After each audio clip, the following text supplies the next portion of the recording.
जय श्री कृष्ण। इंस्टाग्राम पर एक महिला गोवर्धन पूजन को लेकर के इतना मूर्खतापूर्ण ज्ञान दे रही थी कि मैं आश्चर्य में पड़ गया। मुझे लगा कि इस पर बोलना आवश्यक है। इनका तर्क सुनिए, फिर इसका फैक्ट चेक करेंगे।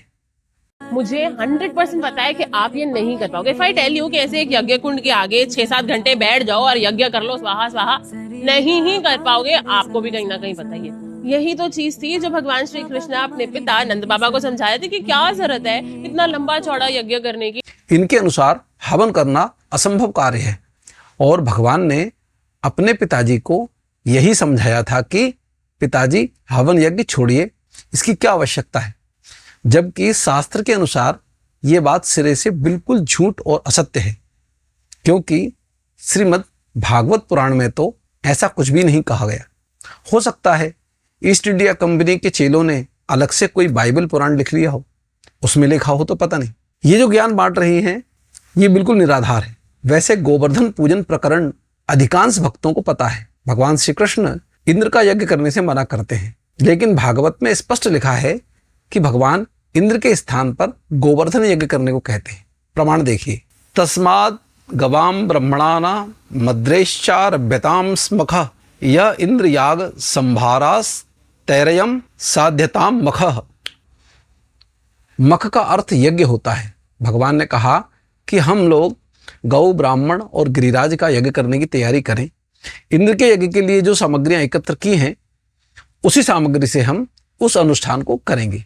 इस श्लोक में स्पष्ट रूप से भगवान कह रहे हैं कि यज्ञ की सामग्री जो इंद्र के लिए एकत्र की गई है उसी से हम गोवर्धन यज्ञ करेंगे।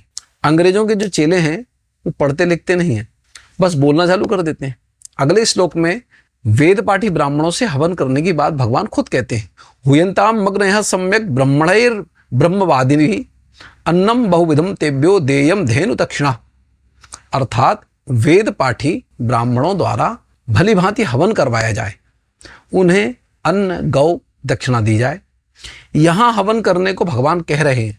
आगे कहते हैं एतन मम मतम तात क्रियताम यदि रोचते अयम गो ब्रह्मणा दृढ़ा मयम च दयितो मख। पिताजी मेरी तो ऐसी सम्मति है, यदि आप लोगों को रुचे अच्छी लगे तो ऐसा ही कीजिए। ऐसा यज्ञ गौ, ब्राह्मण और गिरिराज को तो प्रिय होगा ही, मुझे भी बहुत प्रिय होगा। यज्ञ को मख कहते हैं। दोनों पर्यायवाची शब्द है। एक सरल उदाहरण देता हूं आपको। रामचरितमानस में एक चौपाई है, होम करन लागे मुनि झारी आप रहे मख की रखवारी। विश्वामित्र आदि ऋषि हवन यज्ञ करने लगे।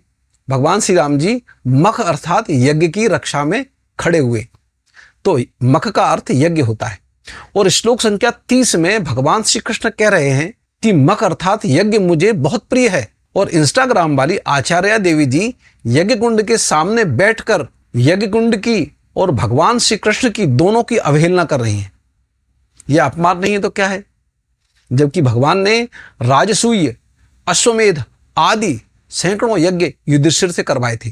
विष्णु पुराण के 5वें अंश में उल्लेख है, सदा यदुजना सर्वे यज्ञदान पारायणा कृष्णे नियोजिता धर्मम धर्म जग्राह वैष्णवम। भगवान श्री कृष्ण ने द्वारिका में यदुवंशियों को सदैव यज्ञ और दान करने के लिए तत्पर रहने का निर्देश दे रखा था। बाद में यह परंपरा जब समाप्त हुई तो उसका परिणाम क्या हुआ, उसका उल्लेख भी पुराण में लिखा हुआ है। नष्टे धर्मे नष्ट यज्ञे नष्टे यदुकुले तथा देहम त्यक्त्वा जगन्नाथो ब्रह्म भाव मुपेयिवान। अर्थात यज्ञ और धर्म के नष्ट हो जाने के कारण यदुवंश नष्ट हुआ।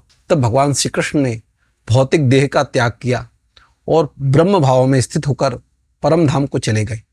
हवन कुंड के सामने बैठ करके ऐसी मूर्खतापूर्ण बातें कहना अच्छी बात नहीं है।